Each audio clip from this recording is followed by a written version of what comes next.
Rubén Turienzo, ¿cómo estás? Pues encantado y feliz de estar aquí contigo. Gracias por la invitación. No, gracias a ti por venir porque te aseguro que he hablado con muchas personas diferentes y de diferentes grupos y todo el mundo te tiene como, hostia, Rubén, es un encanto, te va a encantar, te va a contar mil anécdotas. Digo, joder, qué bien, un invitado así. Bueno, no sé, intento tratar bien a la gente. Lógicamente no le puedo gustar a todo el mundo. Estoy convencido de que si le preguntas a alguna exnovia mía de hace No 15 dirá años, eso. no va a hablar bien de mí.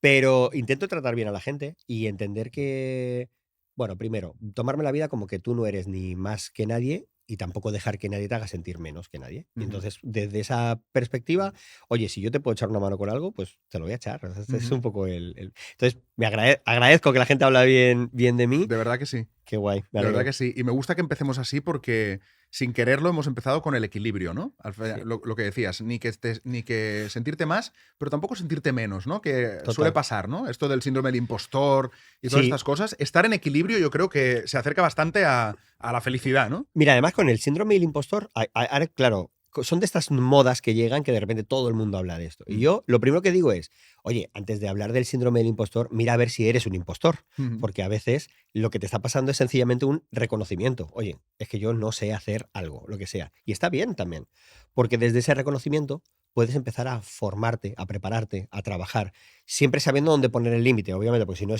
nunca acabas. Por ejemplo, yo no he hecho nunca un podcast, Ujú. nunca he dirigido un podcast. ¿Me entra el síndrome del impostor? No, es que de verdad soy un impostor, es que no lo he hecho nunca. Claro. Lo que tengo que hacer es ponerme a hacerlo. Ahora, que a Enric le entra el síndrome del impostor por el tema del podcast, no, hombre, entonces ahí ya sí que Ahí hay algo tenemos que un trabajar, problema. ahí sí que hay algo que tenemos que trabajar, ¿no? Entonces a la mayoría de la gente sencillamente es ese reconocimiento, pero es cierto que somos muy críticos con nosotros mismos. Mm. O sea, nos fustigamos, nos flagelamos, estamos todo el día pensando que no somos suficientes, porque vivimos en una comparación constante. Estamos todo el día comparándonos en redes sociales con los éxitos de los demás, éxitos que la mayoría de las veces están inflados o contados parcialmente. Ahora mismo en redes, en el mundo de empresa o emprendedores, etcétera, no es difícil ver gente que factura millones todo el rato Ujú. y es Y gente muy interesante. joven, ojo, ¿eh? Y gente muy joven. Y además, mira, es algo curioso. Hace unos meses, años, en la pandemia, todos los anuncios era alcanza las 6 cifras. Y entonces todos te prometían las 6 cifras. Ya se les ha quedado pequeños. Ujú. Ya todos es las 7 cifras. Bueno, y el Ferrari. Y el Ferrari, el Porque si no tienes un Ferrari. Ferrari no eres nadie hoy en día ya. Exacto. Entonces, claro, yo creo que, bueno, primero, para aclarar que la facturación no tiene nada que ver con la salud de una compañía. O sea, facturar está muy bien, pero hay muchos otros datos. La rentabilidad, el mantenimiento del cliente, el ROI que tú estás obteniendo, el staff cost. O sea, hay un montón de datos que en la sanidad o en la salubridad de una compañía tenemos que medir. ¿Por qué dicen solo facturación y no nos hablan de lo demás? Porque facturar es relativamente fácil. Si tú gastas mucho en marketing y estás haciendo mucha promo con muchas cabezas y mucha gente, tú vas a facturar mucho, vas a conseguir un lanzamiento de Pero ¿cuál es el beneficio? ¿Cuál es el retorno? Claro, yo ¿Es puedo facturar un sostenible? millón, pero si me ha costado 1,5 millones, Total. pues no. O incluso mucha gente que te dice, no, mi empresa va muy bien porque tengo 100 trabajadores. Y esto también es otro de esos datos que se dicen mucho. Y es como, vale, pero ¿son productivos? ¿Cuál es la rentabilidad de tu compañía? Warren Buffett decía que cada trabajador de su empresa de inversiones tiene que generar 14 millones al año. Hostia. Entonces, a mí me gustaría saber, eso es una exageración y ellos se dedican al mundo del dinero, pero, oye, en tu empresa, ¿cuánto te está rindiendo cada trabajador? Mm. Porque a lo mejor no es suficiente. Estás sobredimensionando la estructura solo porque alguien en un vídeo te ha dicho que tienes que tener un closer, un setting, un marketer, un copywriter, o sea que todos además con nombres en inglés Sí, sí, por supuesto. que Ese queda luce, muy bien en LinkedIn, ¿eh? sí, luce mucho, luce mucho más. Luce muy bien. Oye, Rubén, tú te dedicas, como hemos podido ver ya, a solucionar conflictos de empresas que están en un momento, pues, que están en un momento delicado, ¿no? Sí, hay como diferentes escalas. Ujú.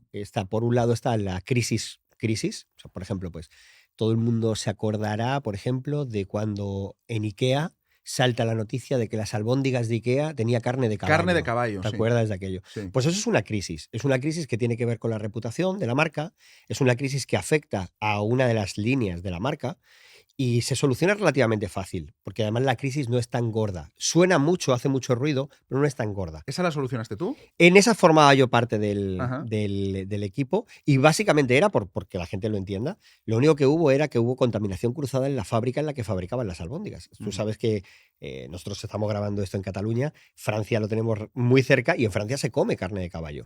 Pues en la fábrica en la que hacían esas albóndigas habían hecho albóndigas de caballo.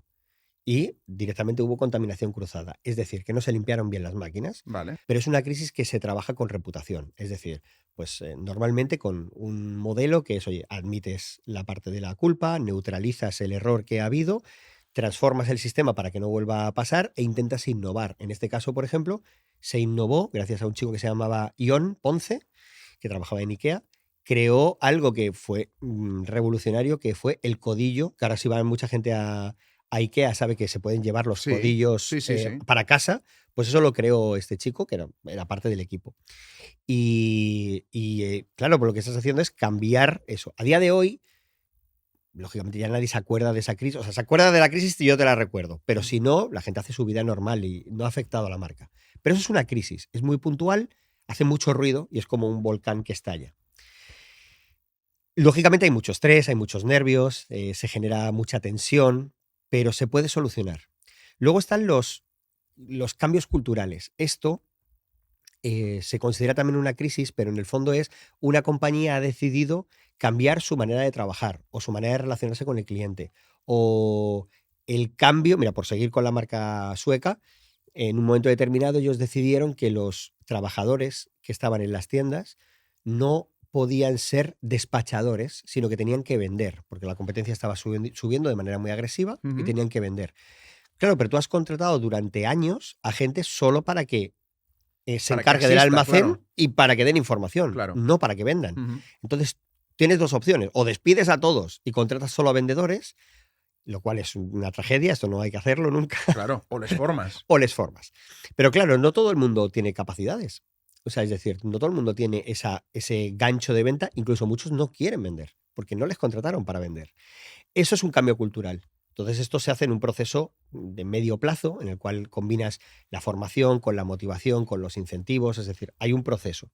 Y eso sería la segunda parte de la crisis. Y luego la tercera, o el tercer modelo, es sencillamente una organización quiere alcanzar un objetivo que no había planeado.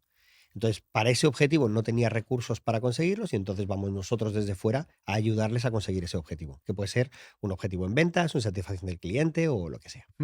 Ahora que hablas precisamente de objetivos, ¿no? Hablábamos antes, fuera de micro, antes de entrar, hablábamos de la planificación, ¿no? Que ya no solo en las empresas, sino para uno mismo en la vida, a mí me parece que lo de la planificación, o sea, lo hemos llevado a un extremo totalmente insano. O sea, uno no puede sentarse y decir, y ahora hay muchos, lo decíamos antes, hay muchos vídeos de YouTube de siéntate, coge una hoja en blanco y planifica cómo te quieres ver en 5 años. Yo soy incapaz de saber de aquí 5 años, pero si hace 5 años ni soñaba como estoy hoy. Esto se resumiría más como lo de intenta llegar a la luna, apunta a la luna, y entonces si te quedas solamente en la montaña, si te quedas en Montserrat, pues algo has avanzado, Habrás ¿no? subido hasta Montserrat, ¿no?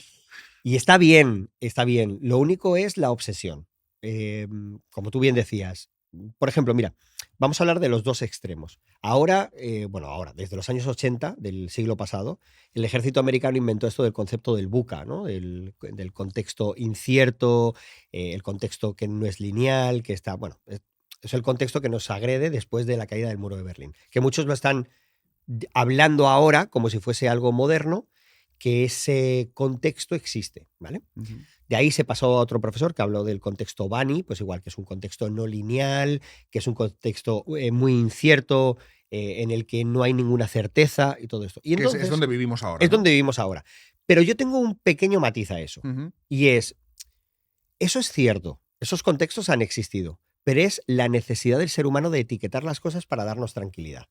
Porque cuando llegó, por ejemplo, la Revolución Francesa no generó un contexto incierto en todo el mundo, que empezaron a cambiar las leyes de todo el mundo. O cuando llegó Napoleón, que está ahora más de moda, no cambiaron las leyes del mundo directamente, no cambió la democracia de todo el mundo, no luego se instauró de nuevo una monarquía, la famosa monarquía absolutista. O sea, es decir, Se cambió el comercio, se cambió el idioma, se cambió las fronteras, se cambió todo. Eso no era ya un contexto VUCA o BANI, claro. Lo que pasa es que a nosotros nos gusta verlo todo con una visión presentista.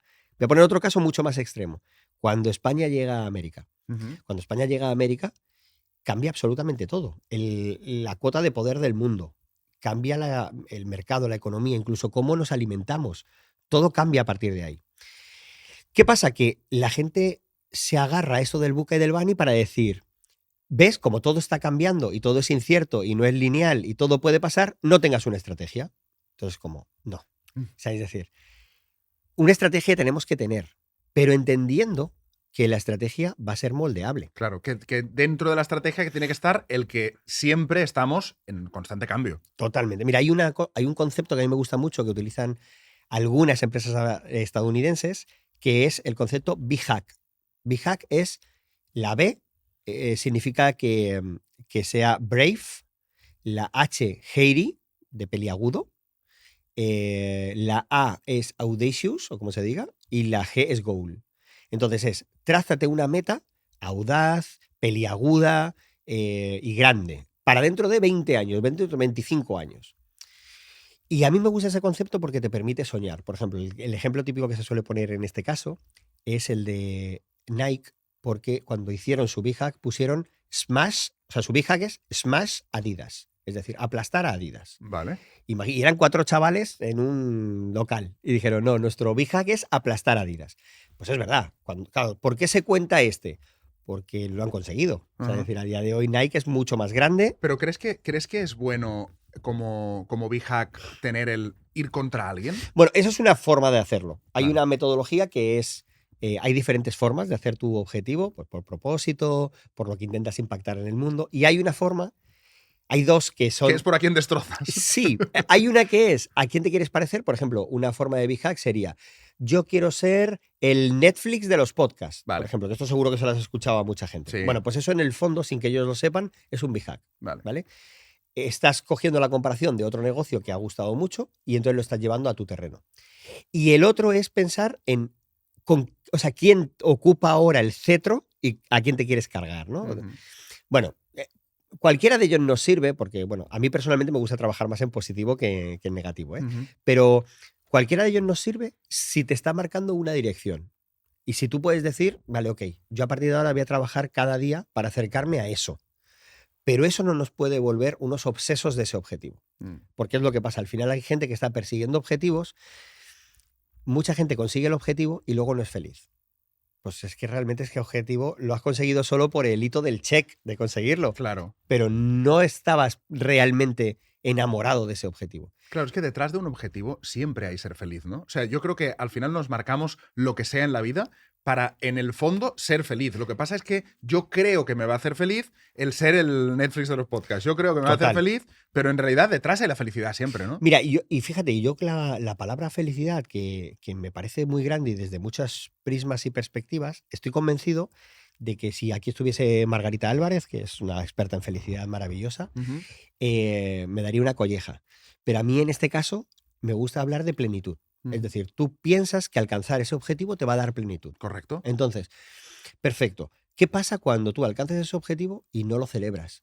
O no te sientes bien. O directamente, como pasa mucho. Mira, hay una pregunta que yo no me gusta nada en las entrevistas y en los podcasts, no hacia mí, sino a cualquier artista que de repente se sienta, oye, háblanos de tu último disco. Ah, no sé qué tal, y se pone a hablar. Y cuando está en media entrevista o casi al final le dicen, ¿y cuándo el siguiente disco? Joder, tío, disfrutemos de este. O sea, que acabo de hacer uno. acabo de sacar este.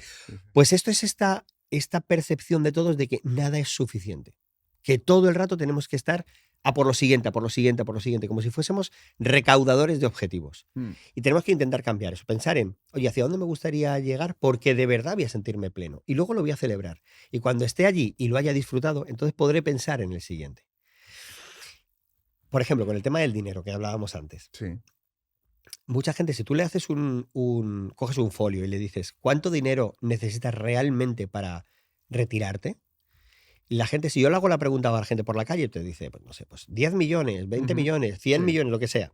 Pero si les coges un papel y les pones de verdad un buen sueldo durante un montón de años, los que considera que va a morir, más un colchón, no van a superar la cifra de 3, 4 millones, viviendo muy bien, ¿eh? Y yéndose de vacaciones y todo. Ujú.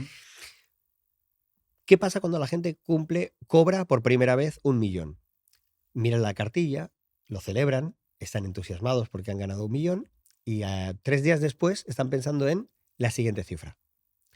No están pensando en, ya lo he alcanzado, ya lo he conseguido, voy a disfrutarlo. ¿Con qué se argumentan o se justifican? Que empiezan a decir, no, es que yo quiero ver hasta dónde soy capaz de llegar. Pero ya has perdido el para qué. ¿Para qué quieres eso? Claro. ¿Por qué necesitas demostrarte que que eres capaz de ganar 20, 30, 100? ¿Por qué eres Claro, capaz pero esto no iba de vivir y de estar bien. O Exacto. sea, que ¿ahora qué somos? Eso es. Y esto pasa, por ejemplo, Demostradores de capacidad. todo el mundo ha visto series tipo, no sé, Narcos de Netflix o cosas así. Sí. Y si tú lo analizas, dices, ese momento de Pablo Escobar o de cualquiera de Sí, estos, sí. que no tiene, o sea, que no sabe dónde guardar el dinero ya. O sea, Bueno, había un momento que Pablo Escobar ganaba $100 millones al día. Oye, ¿y por qué no se retira? Claro, es que yo con un día digo, pues ya está, ya está, y a vivir. Entonces, claro, seguramente hay alguien que no está escuchando, no, pero bueno, lo que has creado y hasta dónde puede llegar y tal, ya, pero el para qué es esencial. Porque si tú me dijeses, no, es que con ese dinero quiero cambiar el hambre en el mundo, te diría, chapó, es un proyecto que necesita una dimensión enorme y una financiación, pero si no, ¿para qué es? Para tener propiedades inmobiliarias, perfecto, pero ¿para quién? ¿Para qué? ¿Cómo es tu vida en el proceso? ¿En qué estás cambiando esa vida? Entonces yo creo que tenemos que aprender también a establecernos una serie de metas, entre comillas, metas límite, y decir, oye, ya está, hasta aquí. Pero es que pasa con todo, Rubén, porque ya no solo con el dinero, pasa, por ejemplo, con los seguidores en redes, antes que me hablabas de redes sociales. Tú te abres unas redes y llegas y dices, hostia, cuando tenga, yo qué sé, 10.000. Llegas a los 10.000 y entonces ya te parece como, claro, porque como es un proceso y cuesta, como no es de un día para otro, no tienes ese subidón de adrenalina de pum, he llegado. Es como Sí. poco a poco, y cuando llegas dices, bueno, pero es que ahora quiero 20.000. Pero, y es exponencial, porque cuando ya tienes 20.000, ya no quieres 30, quieres 100. 100. Y cuando tienes 100, Sí. quieres medio millón. Y cuando tienes medio millón, quieres 1 millón. No he oído nunca a nadie que tenga 500 que diga quiero 600. No, claro, claro. Quiero el millón. Entonces, exponencial todo el rato la insatisfacción, ¿no? Eso es, claro, porque hay un gran mercado de la insatisfacción. O sea, en los 80 se puso de moda esto de que en publicidad decían lo de cuando no hay una necesidad, crea la necesidad. Y nosotros somos hijos de aquello. Y entonces, claro, nos han creado una industria que es la de la insatisfacción. Y vivimos todo el tiempo. Tú fíjate, la mayoría de la gente que vende programas, cursos, etcétera, lo primero que piensa en el dolor de tu cliente. Piensa en es como, tío, que lo puedo entender porque es fácil de explicar y es fácil de comprar, pero entonces estás vendiendo todo el tiempo que la gente no es suficiente, que la gente no llega, que la gente no tiene lo que tú ofreces. La compra impulsiva de Instagram, que yo reconozco que caigo en muchas, ¿eh? O sea, te salta un anuncio que tú dices, esto es una mierda que no necesito, pero me gusta y me lo han vendido súper bien y lo voy a comprar. Y acabas comprando cosas que no son necesarias. Todo el tiempo te venden que tú no eres suficiente. No eres lo suficientemente guapo, no eres lo suficientemente inteligente, no te vistes lo suficientemente bien, no hablas lo suficientemente bien. Siempre no somos suficientes. Y con esto también en el mundo del desarrollo personal hay una industria brutal de gente que habla de acabar con el ego, pero lo hacen todo el tiempo desde un prisma muy curioso. Y es, ellos desde sus púlpitos hablan de que tú no tienes que tener ego. Pero claro, ¿y el suyo? Porque ellos sí se dedican a hablar con la verdad absoluta, a sentar dogma, a decir que tú eres el que está equivocado porque la única verdad del mundo es la que ellos tienen en la cabeza, porque ellos ya vibran a una cantidad de lúmenes increíble. Siempre están trabajando esto. Y en el fondo, ¿en qué se sustenta esa industria? En que tú disminuyas tu ego. Lógicamente hay una parte del ego mala, pero que es la parte de la vanidad, pero la parte del ego del autoamor, del amor propio, eso es muy sano. ¿Por qué queremos cargárnoslo? Porque si yo consigo cargarme tu autoamor, entonces estás a mi merced. Y ahí hay toda una industria. Entonces, es que es muy importante esto que estás diciendo, Rubén, porque tenemos que entender cuál es el negocio de cada persona. Es que eso es básico en la vida, porque uno cree que la gente está para ayudarle, ¿no? Todo. El médico está para que yo me cure. Bueno, el médico vive de que la gente esté enferma, no de que la gente esté sana, claro. ¿no? Y digo, no estoy diciendo que los médicos se enfermen, ¿eh? Sí. Lo que quiero decir es que hay industrias detrás de los médicos y industrias detrás de todo, también industria detrás del desarrollo personal, de la autoayuda. Todo eso son industrias que lo que hacen es generar mucho dinero y hay mucha gente que lo que pretende no es ayudarte, sino hacerte sentir mal para que le necesites a él para sentirse bien. Y sobre todo que, por ejemplo, mira, en el tema de la industria farmacéutica, yo tengo varios clientes que son así y siempre digo lo mismo. Y en todas las industrias, me da igual. El 90% son gente súper honesta, súper sana, hiper profesional, pero siempre va a haber una pequeña parte de profesionales en todas las industrias que no lo son y que son tóxicos y que generan algo similar a una estafa, por decirlo de alguna manera. Ujú. Claro, ¿qué pasa? Nosotros ahí realmente tenemos que entender quién es. Mira, yo soy un lector de cómics bastante voraz Ujú. y me gustan mucho los cómics de Batman. Y yo recuerdo cuando era pequeño que había un cómic que me ayudó años después a entender parte de mi trabajo actual. Porque al final somos lo que leemos, lo que comemos, lo que vemos. Y recuerdo que en un cómic de Batman, o sea, que Batman sobre todo era un detective, ¿no? Y resolvía casos y tal. Ujú. Y en un momento determinado dice en una viñeta, bueno, le está preguntando uno por un tal y dice, no, nunca te olvides que el que más posibilidades tiene de haber cometido el crimen es el que más sale ganando. Pues yo eso, siendo un niño, se me quedó grabado. Y dije, hostia, cuando ahora soy mayor me descubro muchas veces, cuando estoy estudiando una crisis de un negocio, de un producto, que realmente detrás casi siempre está el que sale ganando. Mira, hubo una crisis gorda de Coca-Cola, que es muy divertida, pero no te la cuento por Coca-Cola porque la crisis en sí no fue muy... Ellos no tenían mucha culpa. Y es que de repente la noticia, lo que decimos otra vez, titular, se descubre agua fecal en las latas de Coca-Cola. Ujú. Creo que era en Bélgica. Claro, esto, imagínate, Sí, sí, escándalo mundial. escándalo, a todo el mundo, los contrarios a Coca-Cola era como, bueno, esto no puede ser, es un horror, ya lo llevamos diciendo años, tal. Claro, que ahí también otra vez, perdona, el tema de cuál es el trabajo de cada uno. Los medios de comunicación no están para informarnos, están para sacar titulares que hagan que los consumas. Totalmente. Ahora además es la política del clic rápido. Por eso, O sea, sí, sí, el medio de comunicación no quiere que estés informado, lo que quiere es que le prestes atención a él. totalmente. Entonces, claro, ¿qué pasó? Pues realmente lo que pasó fue que alguien había manipulado unas latas de Coca-Cola, Ujú. ¿vale? Con una intención, no se sabe quién fue. Pero aquí la competencia hizo una cosa muy interesante. Y es que la competencia publicó un anuncio en el que decía que si tú cogías el código de barras de cualquier producto y veías que empezaba por 34, ese producto era tóxico, ese producto era de esos que tenían aguas fecales y que directamente lo devolvieras o lo tirases o que no lo comprases. Claro, la gente se quedó con lo del 34 porque es fácil de recordar y es, ok, pues perfecto, entonces voy al mercado, cojo mi lata de Coca-Cola o mi botella de Coca-Cola, le doy la vuelta, 34. Entonces no lo compro. Y encima pongo una queja porque tienen agua fecal aquí. Claro, ¿qué pasó? Que alguien simulando pasar por la marca, lo que hizo fue un comunicado oficial que no lo era, que hablaba de un código de barras que corresponde a todos los productos de Coca-Cola del mundo, que es el 34. Ujú. Lo que hizo fue mermar las ventas directamente porque todo el mundo pensaba que estaba comprando ese producto defectuoso. Claro. Bien, pues esto, cuando pasa, es, vale, ¿quién sale ganando? Tiras del hilo y al final descubres que obviamente el que estaba detrás de ese anuncio era otra empresa de refrescos que también suele competir con la marca de Coca-Cola. Ujú. Al final casi siempre es eso. ¿Quién sale ganando? Da igual lo que compres, da igual cómo lo compres. Por eso a mí me gustan las ventas honestas. Las que te dicen, por supuesto, yo me dedico a vender esto y me encantará ayudarte porque tengo un conocimiento que te voy a acelerar el proceso. Por ejemplo, en tu caso, Enric, oye, tengo una productora de podcast Ujú. y yo puedo ayudar a alguien que quiere crear un podcast, le puedo ahorrar tiempo, dinero y energía. Sí, de hecho estamos haciendo un curso. Ya que lo dices, Perfecto. estamos ahora en un curso. Pues es un curso que hay que comprar. Sí, sin duda. Pero fíjate, es curioso porque claro, es cierto. Y eso es sano, siempre y cuando lo digas desde ahí. Pero no desde el punto de, ¿no estás harto de que tu palabra no sea escuchada Claro. y que realmente tal? Es como, tío, ¿por qué necesitas Claro, hacerle daño a la mermarme, persona? claro. Claro, no. Oye, hablemos de igual a igual y desde el respeto, porque yo creo que la ciudadanía es inteligente. Ujú. Yo creo que hay que tratarles con inteligencia. Lógicamente, la masa suele ser torpe y lenta, pero el individuo es inteligente. Hablemosle con inteligencia. Y decimos, claro, por supuesto que te quiero vender, porque ahí está mi carrera profesional. Ujú.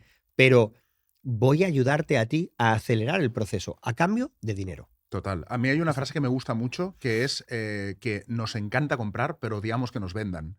Totalmente. Y es que yo creo que si tú expones tu producto, la gente, si le interesa, ya lo va a comprar. No hace falta convencer. Tony Segarra, Sí. el gran creativo español, que también estuvo en este programa, dijo una vez, la publicidad es el precio que hay que pagar por no tener un producto memorable. Y yo creo que es tal cual. Si tú tienes un buen producto, no hace falta que lo vendas. La gente te lo comprará. Mira, hay un libro que a mí me gusta mucho que se llama El Manifiesto Vikingo, que habla de las empresas, por qué hay tantas empresas en países relativamente hostiles para la creación, como son los países nórdicos, y había tantas empresas en ese momento, pues estaba SAP, estaba Nokia, estaba IKEA, había muchas, y entonces lo llamaban el Manifiesto Vikingo, porque cumplían un patrón que se repetía en todas las empresas, ¿no? Normalmente un patrón de empresas muy enfocadas a la escasez, por decirlo de alguna manera, desde el punto de vista de la creación, es decir, un recorte en los gastos importante, intentar cubrir lo básico, lo esencial, bueno, una serie de elementos que estaban interesantes. Y uno de ellos era, si solo tienes dinero para producto o para marketing, gástatelo en producto. Y esto es curioso porque choca radicalmente con lo que a día de hoy se está diciendo. A día de hoy todo es marketing, todo es, venga, véndete, haz mejores vídeos, haz reels todos los días en tus redes sociales, o sea, sube todo el rato.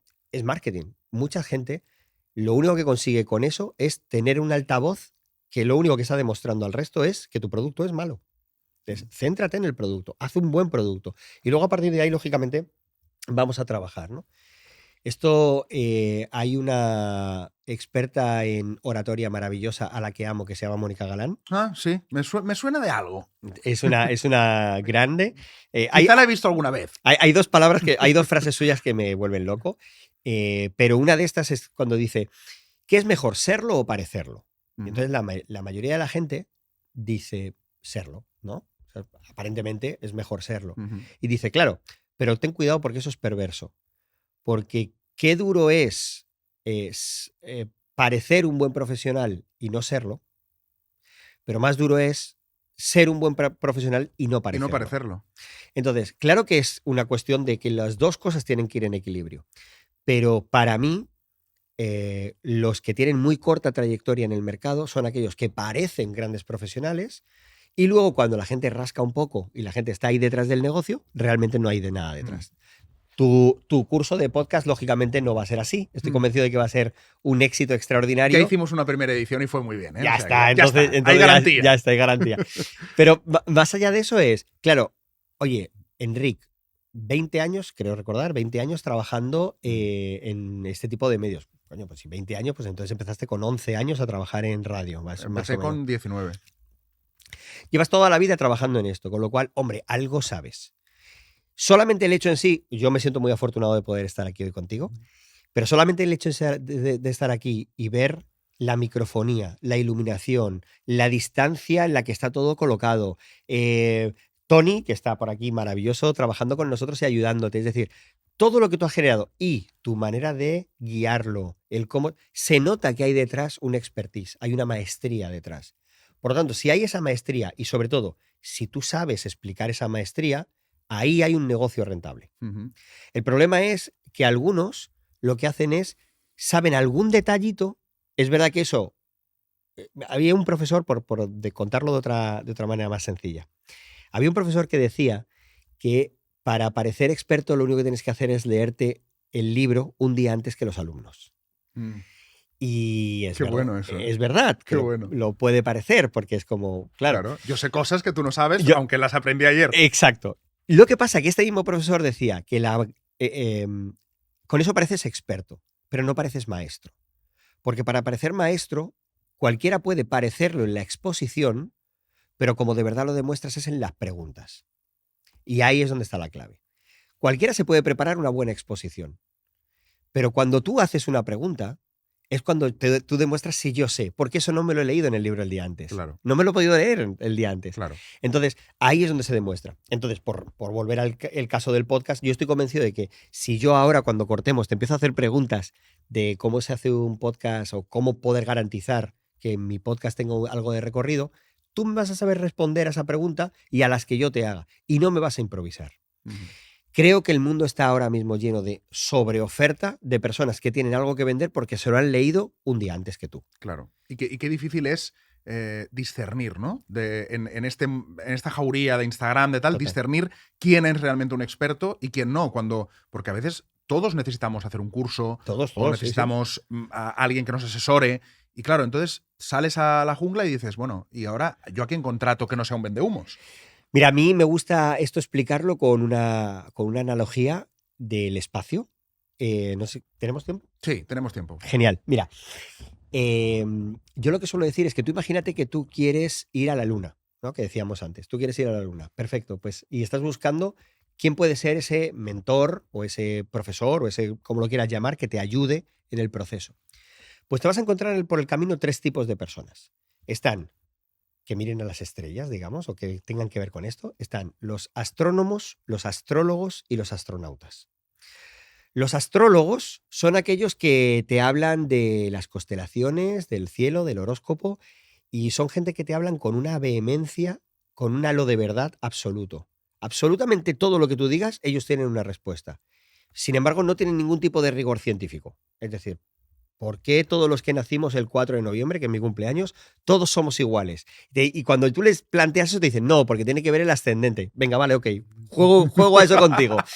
Todos los que hemos nacido el 4 de noviembre con ese ascendente, todos tenemos el mismo comportamiento. Hombre, pues no, obviamente esto no funciona así. Sin embargo, un astrólogo te lo va a vender siempre con una comunicación de verdad absoluta, de certeza, sin síndrome del impostor. Va a ser como muy tajante constantemente, ¿vale? Ese es el astrólogo. El astrónomo es el científico, es el que ha estado investigando, el observar, es el academicista, es el que ha estado leyendo todos los libros, el muy riguroso. Ese es el que te va a saber responder todas las preguntas, porque, claro, porque las ha estudiado, las ha vivido, ha tocado esos textos y hay alguien que se ha planteado esas preguntas y él ya ha llegado a esas conclusiones. Y luego está el astronauta, que es el que ha estado allí de verdad. El que va. El que va, el que ha estado, el único que sabe cómo se siente la bota al tocar el suelo de la luna. Ese solo lo sabe el astronauta. Luego lo puede reflejar en un libro y lo sabrá el astrónomo. Y lógicamente luego el astrólogo dará una explicación a eso como que nunca se llegó a la luna, ¿vale? Cuando tú estás buscando un profesional de este tipo, a mí me gusta decir que según el profesional que busques, cualquiera de ellos te va a funcionar. Entendiendo que el uno tiene muy buena comunicación pero poco rigor, otro tiene mucho rigor pero normalmente peca de comunicación o peca de saber lo siguiente, ya sabes, la famosa, el famoso cuadrante de Dunning-Kruger, que cuanto más sabemos de un tema, más dudamos de ese tema. Totalmente. Claro, un científico, de hecho, es muy curioso. De hecho, si has tenido aquí a alguno súper científico y le dices, científicamente hablando, ¿me puedes decir que Dios no existe? Y es curioso porque aunque sean súper ateos y súper científicos y súper cartesianos, te van a decir, hombre, al 99,9% Dios no existe, pero no lo sé. Pero eso es un científico, porque en el fondo nunca te puede decir a todo que sí, claro, con solemnidad, ¿no? Entonces, claro, ¿qué pasa con esto? El astronauta es el que te va a contar su verdad. Claro, el único problema que tiene el astronauta es verdad que ha estado, es verdad que lo ha tocado, pero es su experiencia. Es su experiencia y la ha vivido de su manera y en su contexto. Entonces puede que no nos sirva a todos. Para mí el profesional ideal tiene que estar en medio de las 3. Tiene que ser una persona que tenga experiencia, que tenga el conocimiento y que sepa comunicarlo. Si te quedas con alguien que cumple esos 3 elementos, estoy convencido de que tú puedes llegar a esa luna supuesta, ¿no? El problema es quedarnos en la parte tóxica de los otros. Quedarnos solamente en una persona que no tiene ningún rigor, pero creemos lo que dice porque suena bien. En una persona que nos está dando mucha información, pero todo el tiempo llena de dudas. O la persona que nos habla de su experiencia como si de esa fuese todas las demás. Decía Abraham Maslow, el del martillo, el de la pirámide, sí. Decía, cuando solo tienes un martillo, todos los problemas los ves como clavos. Pues esto le pasa a mucha gente a la que solamente hace caso a gente que nos está contando su experiencia. Claro, y a lo mejor la tuya por contexto, por personalidad, por contexto social, pues no tiene nada que ver y no te va a ir igual de bien. Totalmente. Claro. Está muy, o sea, es muy inspirador escuchar la experiencia de otras personas. Este podcast es el ejemplo de esto. Oye, yo escucho y quiero saber cómo una persona llega a donde ha llegado y qué ha hecho y cuáles han sido decisiones de su vida. Y está muy bien. Pero nunca hay que entender que es su experiencia. Claro. La suya. Tú harás exactamente lo mismo y no te saldrá igual. Exacto. O sea, si ahora Pero cogiéramos... es más, ni esa persona vuelve a hacer lo mismo. Exacto. Y seguramente le lleva por otro lado. Claro, porque es otro contexto histórico. Si ahora coges y dices, vale, ¿cómo lo hizo Nike? Y tú montas, ¿no? Y haces un experimento y dices, vamos a hacer otro Nike. No te sale. Total. Evidentemente que no te sale. Mira, hablando de empresas grandes, no quiero acabar este podcast sin hablar del Club Genokien, sí, que suena así como tan misterioso como de James Bond, que es el club más selecto del mundo en el que tú has tenido oportunidad de estar. Sí. Cuéntame eso. No como miembro, lógicamente. No como miembro, pero lo has visto de... Sí, he podido entrevistarme con ellos, me lo he pasado muy bien. ¿Qué es eso del Club Genokien? El Club Genokien es fíjate, vamos a plantearlo de otra manera. Imagínate un club en el que ni Elon Musk, ni Bill Gates, ni Donald Trump pudiesen entrar nunca. Y esto es el Club Genokien. El Club Genokien es un club empresarial que para entrar como miembro tienes que cumplir 3 características. La primera característica es que tu empresa sea rentable económicamente. Vale. Esto, ¿Hasta ahí? Hasta ahí bien, ¿no? Hay muchas empresas que dicen, calla que lo tengo. La segunda es que seas descendiente directo de quien fundó la empresa. Vale, o sea, que siga siendo una empresa familiar. Sí, o de propiedad familiar. De propiedad familiar, sí. Vale. ¿En su mayoría o en su mayoría, toda? No, en su mayoría. En su mayoría, es decir, 51% mínimo. Eso es, ¿vale? Pues igual hasta ahí dices... Bueno, también hay unas cuantas. El tercero de los requisitos es el complicado, y es que tu empresa tiene que tener 200 años. Wow. Entonces, claro, el tema es que solo hay 54 en el mundo que cumplan estos 3 elementos. Que sean realmente sostenibles, se hayan mantenido abiertas siempre, que eso va dentro de la parte de sostenible. La segunda, que sean descendientes directos de quien la fundó. Y la tercera, que tengan más de 200 años. Y si no me equivoco, también es que no hayan tenido ningún año de pérdidas. Eso es. Es decir, no han podido estar ni un año en números rojos. Totalmente. De hecho, cuando una empresa... Lo curioso de los Genokien es que son súper rigurosos. Entonces, a la mínima que tú pierdes una de las condiciones, te expulsan. Entonces, es verdad que cuando se fundó, las históricas a lo mejor han podido tener algún año de pérdidas. Pero en las actuales, para acceder... Si tú, por ejemplo, a día de hoy eres miembro de los Genokien y tienes un año de pérdidas, te echan de los Genokien. Wow. Directamente. O sea, no, son súper intolerantes con eso porque entienden que ahí reside una fuente de conocimiento brutal sobre las empresas que han, claro, si hablamos de 200 años, han resistido guerras mundiales, han resistido pandemias, han resistido guerras nacionales, cambios de regímenes ideológicos, comunismo, democracia, no sé, de todo tipo. Y ellos ya estaban ahí, con sus negocios, con sus empresas. Y ya puestos a mirar, claro, hay algunas que son fascinantes. O sea, yo este verano pasado pude quedarme en el hotel más antiguo del mundo, que tiene 1308 años. ¿Dónde está? En Japón. Ajá. Y sigue operativo. Y sigue estando maravillosamente bien conservado y te cuidan. La sensación que tú tienes es que te están cuidando constantemente con una delicia, o sea, que tienen todo súper depurado para que tú te sientas en un paraíso. Y Rubén, ¿para qué sirve? O sea, para que la gente lo entienda, para que lo entendamos todos, ¿para qué sirve pertenecer a un club así? Es decir, más allá de es muy guay, es muy molón, soy de los Genokien y me voy a un lugar del mundo a hacer una reunión en un super restaurante, vale, pero ¿para qué sirve realmente? Inteligencia colectiva. Al final tú estás, igual que antes hablábamos del tema de lo de los mentores, tú lo que estás haciendo es resumir el conocimiento de una empresa que ha permanecido inicialmente interno dentro de una compañía durante 200 años, con todos sus éxitos, con todos sus fracasos, con todos esos contactos que has generado y esa red social que has generado también como tu patrimonio, todo eso lo pones a disposición de otros colegas de ese club. Un club tiene que servir siempre para nutrirte de él. El club no es solo una cuestión de pertenencia o de estatus. Es un sitio en el que te tienes que nutrir. Si tú estás en un club solo por estatus, estás en el club equivocado. El club tiene que ser un sitio donde te nutras. ¿Y te tienen que nutrir quiénes? No el club. El club es un ente que formamos entre todos.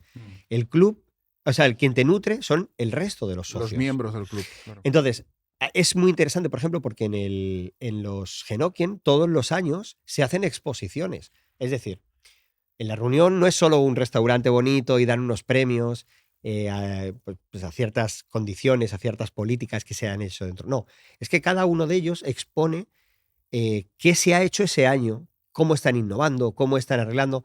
Porque claro, piensa que esas empresas han tenido que transformarse muchísimo en estos años y siguen estando operativas. Esta manera de pertenecer a un club como el de los Genokien, lo que te está dando también es otras visiones que, si tú las pagases a consultores como yo, serían impagables. Porque nosotros no podemos tener todo el conocimiento que tienen, pues fíjate, 54 empresas de más de 200 años. Algunas tienen 600, 800, 1000 años.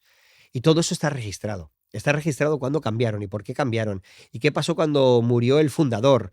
Y qué pasó cuando tuvieron una generación mala de trabajadores. En Japón existe una figura que a mí me fascina, que es que cuando el fundador de una compañía o el director de una compañía, normalmente familiar, considera que no tiene sucesores dignos, adopta personas mayores, adopta empresarios, adopta señores o señoras, normalmente señores, los adopta como si como fueran hijos. Hostia. Y para que ellos hereden su empresa.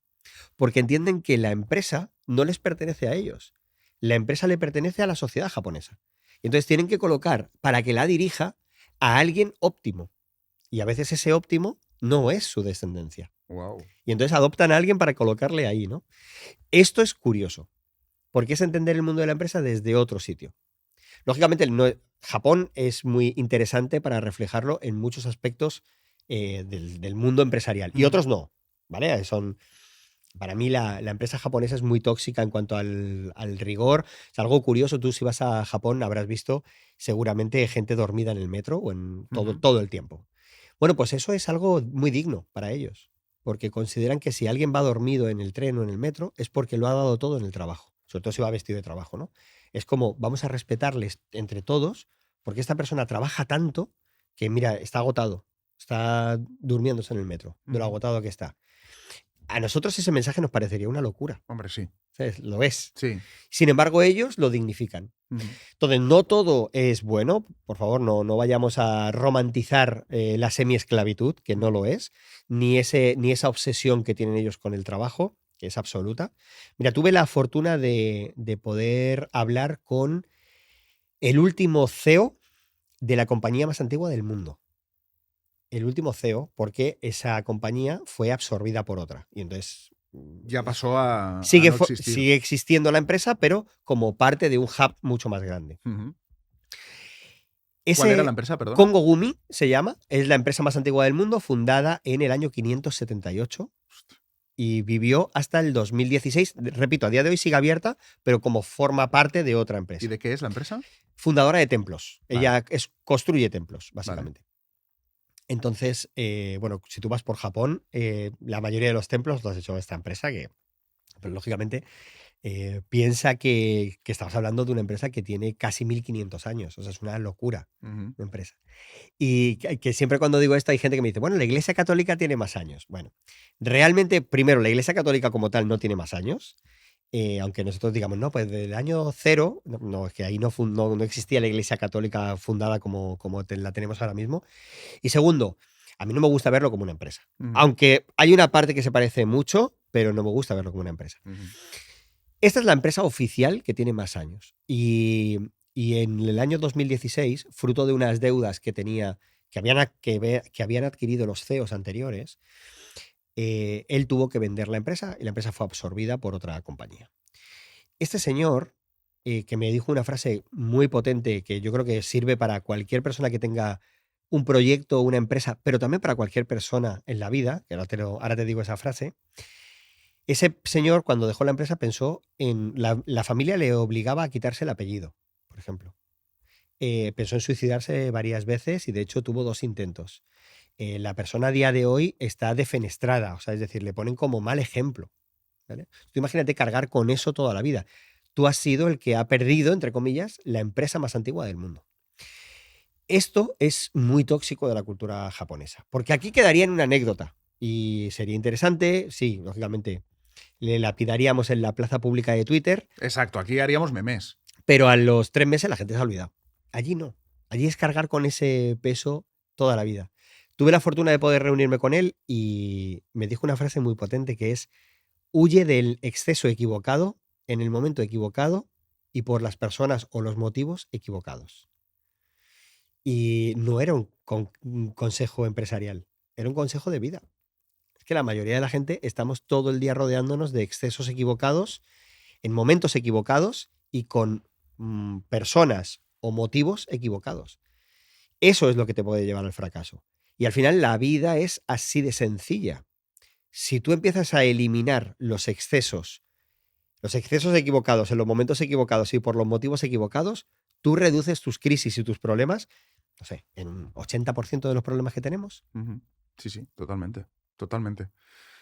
No quiero acabar el podcast, aunque nos hemos ya pasado bastante rato, pero no quiero acabar sin preguntarte, porque yo sé que tú tienes algo que no sueles contar mucho, pero en este podcast se viene a contar todo. Okay. Y yo sé que tú tienes algunos proyectos que tú no sacas mucho a la luz, algunos proyectos de ayuda que no sacas mucho a la luz, pero me gustaría que los contaras, porque también creo que tienes una reflexión detrás de eso que me parece interesante. Creo que todos tenemos que recordar de dónde venimos y todos tenemos que entender que si te va bien la vida eres un privilegiado o una privilegiada. Y hay gente en tu entorno más cercano, pero también en el mundo, entendiendo el mundo como algo global y que todo repercute, que necesita esa mirada que ahora tú puedes dar.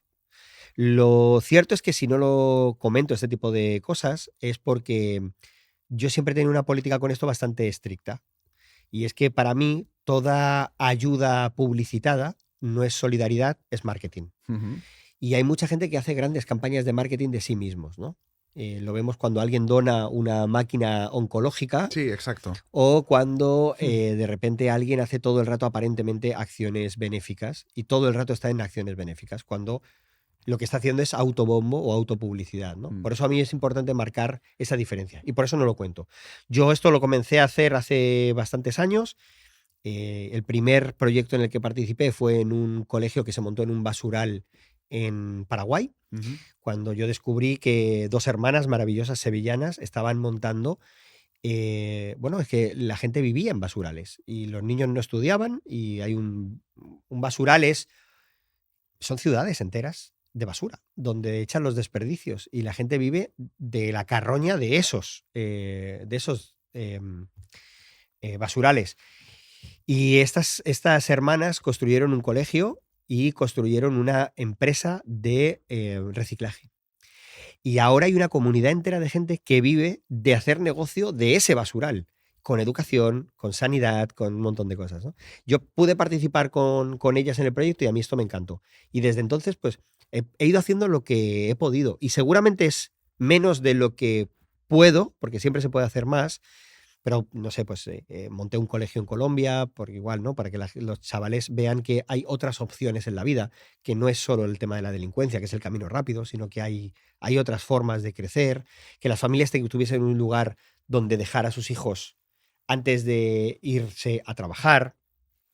He viajado por el mundo haciendo acciones contra la violencia de género, he ayudado a cambiar la constitución de Egipto con la famosa revolución para que incluyesen derechos para la mujer. O sea, he hecho ciertas cosas de estas que son muy interesantes, que quizá algún día cuente, pero nunca las contaré como algo de lo que digamos, oye, mira qué bueno soy. Claro, como estoy haciendo esto, mira, tienes que contar conmigo, ¿no? No, porque creo que esto si lo haces, y yo creo que todo el mundo deberíamos hacerlo, lo tienes que hacer porque de verdad te nace. No lo estás haciendo por ti, lo estás haciendo por ellos.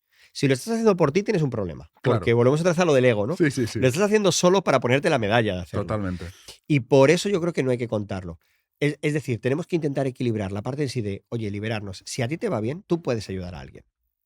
Yo en mis programas de formación, que tienen, o sea, yo de vez en cuando hago algún programa de formación para empresarios o para emprendedores, y tienen un coste alto de entrada. Y sin embargo, siempre hay gente a la que le permito hacer el programa gratis, becados. Porque yo ya fui un chaval becado. Entonces yo entiendo la importancia de que te bequen para llegar a algo, para poder tener una Una oportunidad. oportunidad. Y a veces, es verdad, por ejemplo, se extiende mucho esto de que cuando la gente no paga, no lo valora. No es del todo cierto. Claro que hay gente, pero es que esa gente, aun pagándolo, no lo va a valorar. También Claro. hay gente que paga y no lo valora. Pero hay gente a la que le cambias la vida. Hay gente que en un momento determinado, solo por permitirle tener acceso a un conocimiento, a un grupo, a unas personas o a una inteligencia colectiva concreta, le estás cambiando la vida. Ujú. Y no tenemos que ir de santos por el mundo, ni nada por el estilo. Sencillamente tenemos que estar pensando en cómo puedo yo ayudar al resto o cómo puedo yo equilibrar esa balanza. Empezábamos con lo del equilibrio. Ujú. ¿Cómo puedo equilibrar esa balanza teniendo en cuenta que yo a día de hoy estoy en una posición privilegiada? Ujú. Sí, sí, totalmente. Nos ha quedado para hablar de todo. Nos ha quedado para hablar que ha asesorado a presidentes del gobierno. Mm. Bueno, en fin. Otro día, ve, otro día. Tenemos que hacer una segunda parte. Tenemos que hacer una segunda parte, pero no. Tengo dos preguntas que sí que no te voy a dejar de hacer. La Ok. primera, ¿es verdad que tú trajiste el gin tonic a España? No, yo formé parte de la estrategia de los gin tonic. Ah, vale, Sí, porque digo, sí, es que sí. claro, me dijo Nacho, dice, es el que trajo el gin tonic a España. Digo, Sí. no me jodas. No, hombre, bueno, el gin tonic ha existido toda la vida. Claro, Lo que por pasa es eso. que ahí utilizamos una estrategia muy interesante. Y es que, bueno, en un momento determinado, Coca-Cola estaba entrando en el mercado. Una de las formas que tiene Coca-Cola de entrar en un mercado concreto es inundar el mercado con un producto. Ujú. ¿Vale? Y en este caso lo hizo con Nordic Mist, que es la tónica que compró Coca-Cola, y para reducir la cuota de mercado de Schweppes. Y entonces una de las acciones que se hizo en la época pues fue regalar tónica por cada Coca-Cola, o sea, por cada un número de cajas que tú comprabas de Coca-Cola, regalabas una caja de tónica. Ujú. Entonces, claro, ¿qué pasaba? Pues que la gente, como en esa época todavía no se bebía mucho tónica, tú eres más joven que yo, pero hubo una época en la que tónica solamente se tomaba para que la gente vomitase, o sea, básicamente. Ujú. Era cuando se utilizaba la tónica. Y la ginebra se utilizaba solo en ciertos bares de palillo y olor a fritanga y para limpiar la barra. Los que hemos sido camareros sabemos que para limpiar las barras de los bares se echaba un chorretazo de ginebra y con eso lo limpiabas. ¿Qué pasaba? Con lo cual las cajas gratis de ginebra se quedaban en el almacén. De tónica. De tónica, perdón. De Ujú. tónica se quedaban en el almacén. Y entonces eso pues iba ahí acumulándose. Hasta el punto de que llegaba un momento en que la gente decía, oye, no me regales más tónica. Ya no quiero más porque es que no sale. Y entonces me estás ocupando sitio del almacén. En paralelo, lo que se hizo fue a los importadores de alcohol, a los que traen bebidas, lo que se les dijo es que si ellos traían, por parte de la misma marca, si ellos traían varias marcas de ginebra en sus pedidos, los costes del envío los pagaba, en este caso, la marca. Vale. Con lo cual tenías dos clientes, uno lleno de tónica y el otro con un montón de marcas de ginebra. Pero los dos, claro, el concepto del gin tonic no se había popularizado. Entonces lo que se hizo fue empezar a crear lo que fue en sí la carta de gin tonics. Ujú. Cuando creas la carta de Gin Tonics, lo que se empezó a dar formaciones, en este caso, pues en grandes establecimientos, en grandes discotecas, grandes grupos empresariales de la noche y la hostelería, sobre la creación de Gin Tonics. Y a partir de ahí, cuando la gente piensa que se va a un bar y pide un Gin Tonic, lo que no sabe es que está siendo fruto de aquella estrategia que se marcó por parte de una empresa en la cual lo que se popularizó es el uso del Gin Tonic como se tomó, ¿no? Pues con fresas, con pepino, con todo Qué esto. bueno. Y eso se hizo básicamente para liberar la carga de los dos, fruto de una estrategia en la que lo que se quería era comerse una parte de mercado, en este caso de tónica Schweppes. Ujú. La segunda cosa con la que ya nos despedimos es que casi te detienen hace poco en un aeropuerto. No fue hace poco. Ah, bueno, pues Sí. casi te detienen en un aeropuerto. Bueno, yo he tenido dos experiencias malas de detenciones. Una fue en Israel, que ahora está muy de moda. La cuento otro día, la siguiente vez que venga te la cuento. Vale. Pero la del aeropuerto es muy interesante porque fue en Venezuela, en Caracas, y fue en Ajá. 2012.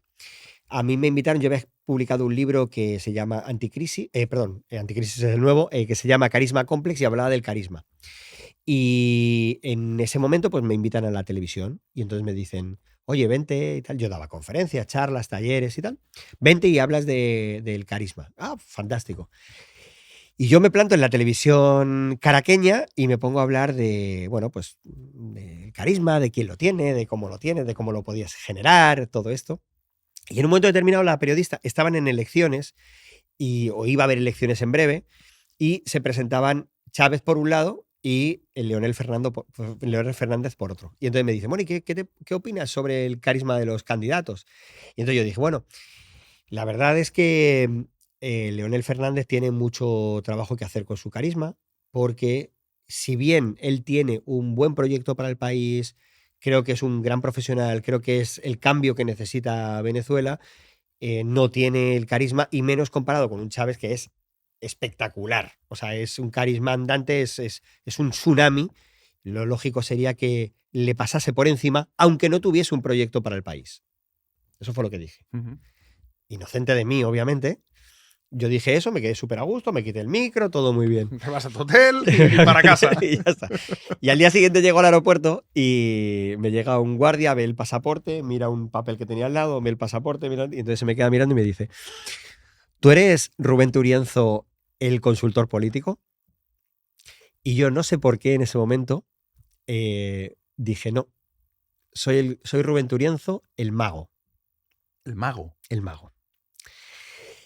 En esa época, tengo que explicar que yo, algunas conferencias que yo daba, yo utilizaba como soporte un poco dinámico algún truco de magia. Vale. Entonces siempre llevaba encima alguna baraja trucada. Nunca ha sido especialmente bueno, solamente que llevaba alguna baraja de cartas trucada o algún juego de monedas y lo llevaba en el bolsillo.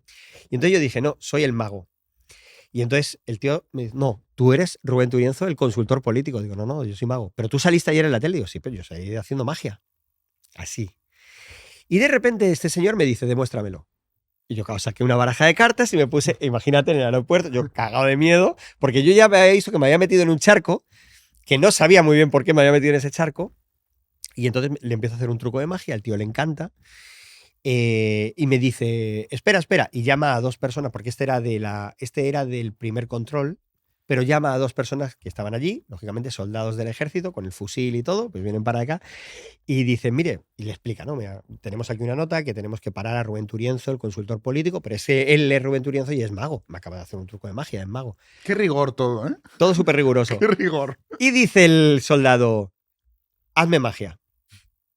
Y yo en ese momento recordé, yo utilizaba, los que sepan de magia saben que hay una baraja, un tipo de baraja que se llama bengalí, que es una baraja que está trucada y tiene una carta normal y una carta, digamos, maestra. Tienes otra carta normal y la misma carta maestra duplicada, así, ¿no? De tal manera que tú tienes una baraja, en mi caso era una baraja que era la reina de corazones, la que se repetía a todo el mundo.